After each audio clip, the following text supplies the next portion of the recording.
la situation, la façon qu'elle s'est présentée, c'est que moi je me souviens, au moment où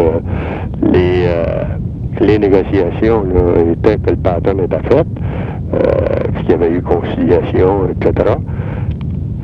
Moi j'avais cédulé mes vacances, je pense à traîner, là, ça a été bien long, là, sachant que le règlement était supposé se faire, avec l'accord des deux syndicats, des comités de négociation, des exécutifs, ben, j'ai dit, moi, j'avais cédulé mes vacances de telle date à telle date pour aller à l'extérieur avec mes enfants, etc.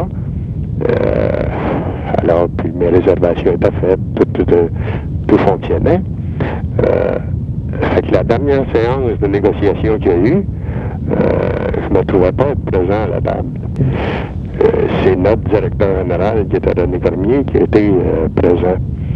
Et le lendemain matin, de la séance de négociation, c'était la journée où je devais partir, je regarde le journal du coin qui était à la tribune, puis les gens avaient décidé de sortir en grève.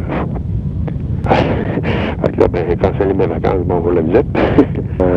On a tenté toutes sortes de moyens de pouvoir négocier, de pouvoir faire un règlement. Et parce que moi, je disais toujours, dans le temps, on disait 3 jours, 3 semaines, 3 mois, puis après ça, on va la visite pour la durée de la grève. Alors, on a essayé pendant ces jours-là de pouvoir faire un règlement, mais ça n'a pas fonctionné non plus.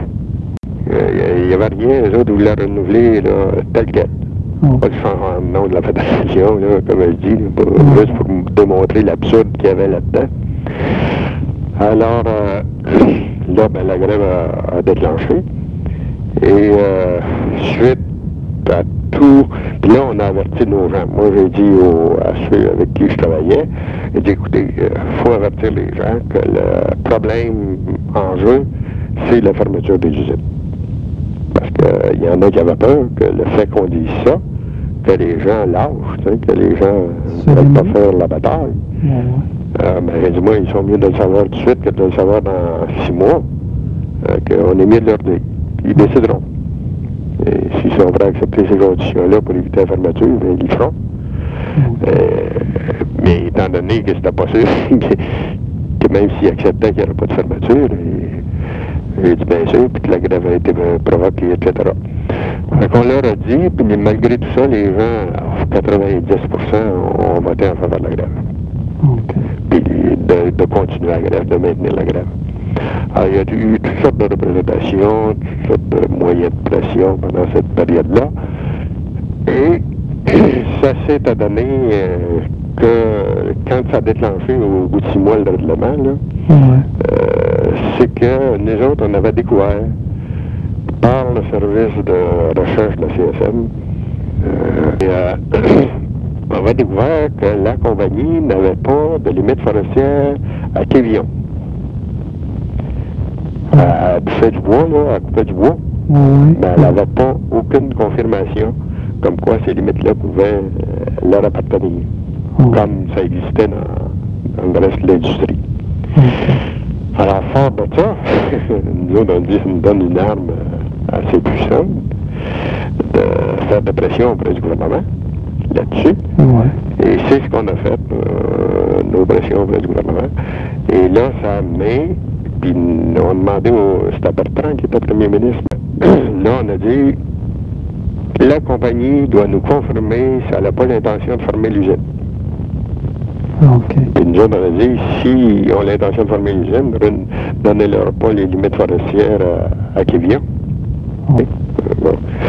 Alors, là, nous autres, on a fait une rencontre avec le premier ministre, là, Bertrand du temps, la fédération comme telle, avec les gens des milieux, là, de East-Angus et de Windsor. Le président a rencontré Bertrand, puis quand il est sorti de là, il a dit, il n'est pas question de fermer l'usine.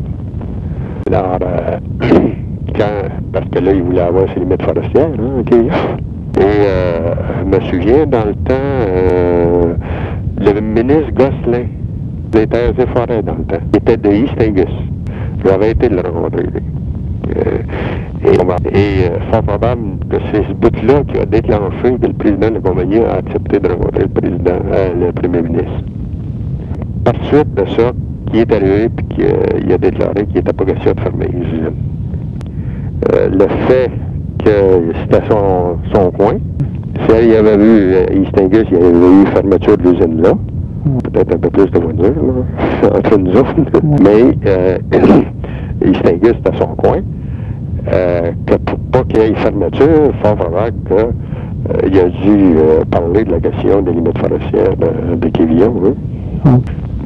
Et nous autres, on a dit, ben, s'il n'y a pas question de fermeture, l'usine peut repartir pour qu'on se soit à table et qu'on fasse le règlement. Puis qu'ils appliquent le patent.